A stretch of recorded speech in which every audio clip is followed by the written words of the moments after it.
What is up বন্ধুরা, welcome to the another video of Shahbabu YouTube channel. So ভিডিওর প্রথমেই বলে রাখি, ভিডিওর শেষে থাকছে তোমাদের জন্য একটি নতুন চমক। তো যাই হোক, কাল ছিল সরস্বতী পুজো, দিতে হবে অঞ্জলি, তাই স্নান না করে তো সেটা দেওয়া সম্ভব না। তাই ফটাফট স্নান করে নিলাম জল গরম করে, এবং স্নান যতই করি না কেন গরম জল দিয়ে, চুলটা তো ভিজা রয়েছে এবং সেই চুলটাকেই শুকিয়ে নিতে হলো ড্রায়ার দিয়ে। তারপর অনেকক্ষণ ধরে ওয়েট করলাম। পুরোহিত মশাই আসার কথা ছিল 7:30টায়, কারণ আমারও স্কুলেও রয়েছে পুজো এবং স্কুলে 8টার নাগাদ পুরোহিত চলে আসবে। আমি ভেবেছিলাম 7:30টার নাগাদ বাড়িতে যদি পুরোহিত আসে তাহলে আমি 8টার মধ্যে, 8:15টার মধ্যে স্কুলে ঢুকে যাব। বসে থাকতে থাকতে পুরোহিতকে ফোন করতে করতে বোর হয়ে গেলাম, এবং সবশেষে আলটিমেটলি 9টার নাগাদ আমাদের পুরোহিত মশাই আমাদের বাড়িতে এসে উপস্থিত হলেন।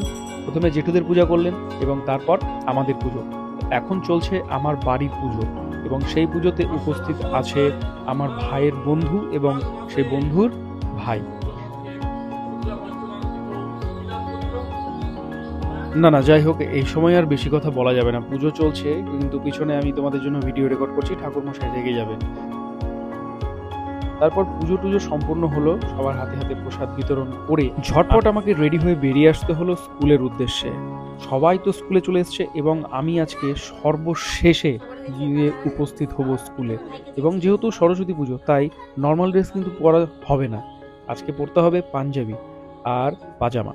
তো সেই জিনিসটাকে রেডি করে নিলাম, আয়রন টাইরন করে প্রেস করে সুন্দর করে সেই পাঞ্জাবি এবং পাজামা পরেই আমি বেরিয়ে পড়লাম। টোটোতে করে আজকে যাব, ঠান্ডার মধ্যে আর বাইক চালাতে ইচ্ছে করছে না। যাই হোক, টোটোতে উঠে বসলাম। টোটোতে উঠে বসতে না বসতে আরও 10 মিনিট পার হলো। ছাড়ো করতে করতে আলটিমেটলি টোটো ছাড়লো এবং আমি এসে উপস্থিত হলাম স্কুলে। এবং স্কুলে এসে দেখছি যে পুজো তো সম্পূর্ণ হয়েইছে, সাথে কিন্তু আমাদের স্কুলের প্রোগ্রামটাও শুরু হয়ে গেছে।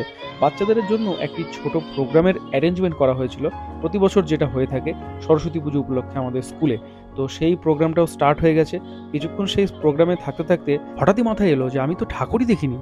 তো এই হচ্ছে বন্ধুরা আমাদের স্কুলের এই 2025-এর সরস্বতী পুজোর ঠাকুর। কেমন হয়েছে প্রতিমাটি অবশ্যই নিচে কমেন্ট করে জানাতে ভুলবে না। তারপরে স্কুলের পিছনে গিয়ে দেখি আমাদের জন্য চলছে খাওয়া দাওয়ার অ্যারেঞ্জমেন্ট, খিচুড়ি রান্না হচ্ছে।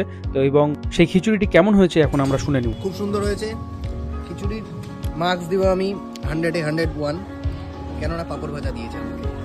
তারপর বাড়ি ফিরে আসলাম বন্ধুরা। বাড়ি ফিরে এসে দেখছি আমার ছাত্র আমাকে এই গিফট দিয়ে গেছে সরস্বতী পুজো উপলক্ষে। আজকের জন্য ভিডিওটি এই পর্যন্ত। দেখা করছি নেক্সট কোনো ধামাকাদার ব্লগে। তো ততক্ষণ পর্যন্ত তোমরা কি করবে সেটা তোমরা জানো। তোমরা করতে ভুলবে না লাইক, কমেন্ট এবং শেয়ার। কমেন্টের নিজের নাম এবং তোমাদের লোকেশন যদি কমেন্ট করে দাও এই ভিডিও নিচে, তাহলে নেক্সট ভিডিওতে তোমাদের জন্য থাকছে ফ্রি শাউট আউট, এবং হতেও পারে তোমাদের আইডি বা তোমাদের অ্যাকাউন্ট আমি কিন্তু আমার এই ভিডিওর ইউটিউব চ্যানেলের মাধ্যমে প্রচারও করতে পারি। তো চলো দেখি কে কে কমেন্ট করছে।